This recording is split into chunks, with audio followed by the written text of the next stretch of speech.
ဟုတ်ကဲ့ကျွန်တော်ဒီနေ့ကျွန်တော်မိတ်ဆွေတွေပြီးနေတဲ့ຢာကဘာလဲဆိုတော့ဂတာစတီးတဲ့အခါကျွန်တော်တို့ဒီ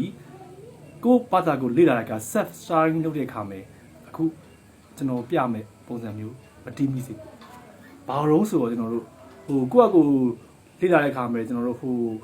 ဖိုင်ကြည့်YouTube ကြည့်ဒီ YouTube နဲ့ကျွန်တော်တို့အမားတွေဆိုတာအဲ့လိုပြောမလို့တချို့ဟာတွေကြတော့ကိုနားမလည်တဲ့စကားလုံးတွေပါလာတယ်ကျွန်တော်တို့မြန်မာချင်းတော့တမျိုးပေါ့နော်အခုမြန်မာမဟုတ်ဘဲနဲ့ဥပမာတခြားနိုင်ငံခြားဟာကျွန်တော် basic guitar ဘာညာကလေးအဲ့လိုခြာလိုက်ရင်လာတဲ့ခါမှာကျွန်တော်တို့ကိုယ့်အကူ YouTube ကြည့်ပြီးတော့လေ့လာတဲ့အခါပေါ့နော်အဲ့လိုခါကြီးပြောတာဘယ်လိုမျိုးဆိုတော့တီးတဲ့အခါမှာ strumming တီးတဲ့အခါမှာဒီလိုမျိုးကြီးမတီးပါနဲ့เนาะဒီပြပြမယ်ကျွန်တော်ပြမယ်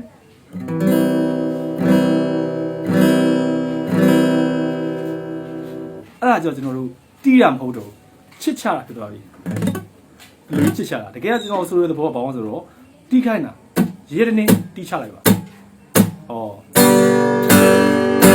အားရမဟုတ်ဘူးအဲ့လိုမျိုးကျွန်တော်တီးတာမတူဘူးကျွန်တော်ပြောတယ်ဆိုတော့ strumming နဲ့ဒါတီးတာဒါချစ်ချတာဟုတ်ပြီနော်ဒါချစ်ချတာဒါတီးတာကျွန်တော်ဆိုရတဲ့ဘော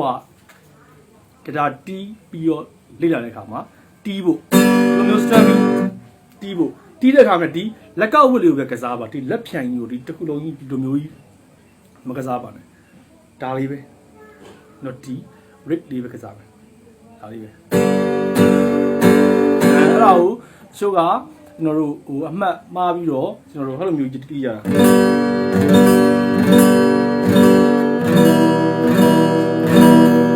ဒါကြတော့ကျွန်တော်တို့တီးတာ strumming တီးရမခေါ်တော့ဘူးဒါကြတော့ကျိုးချောင်းကြီးကိုချစ်ချရတယ်လို့ပြောတော့ကျွန်တော်ဆိုရဘောကိုယ့်ကိုစပြီးတော့လေ့လာမယ်ဆိုရင်ကျိုးတွေ6ကျိုးလုံးကိုညီညာ strumming တီးပြအောင်တီးပါဒီလိုမျိုး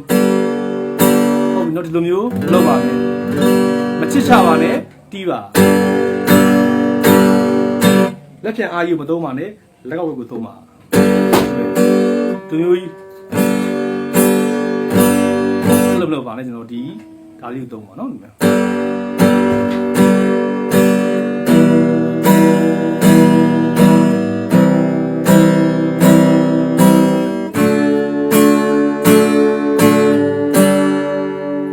ကျေးဇူးတင်ပါတယ်ကျွန်တော်ဒီနေ့ကျွန်တော်အားလုံးကိုမျှဝေတဲ့ကြကတော့ဂတာစပြီးတီးတဲ့ခါမှာ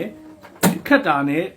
ချစ်ချတာကိုကွဲပြားအောင်လေ့ကျင့်ကြပါလို့ကျွန်တော်ကြံပေးချင်ပါတယ်ကျေးဇူးတင်ပါတယ်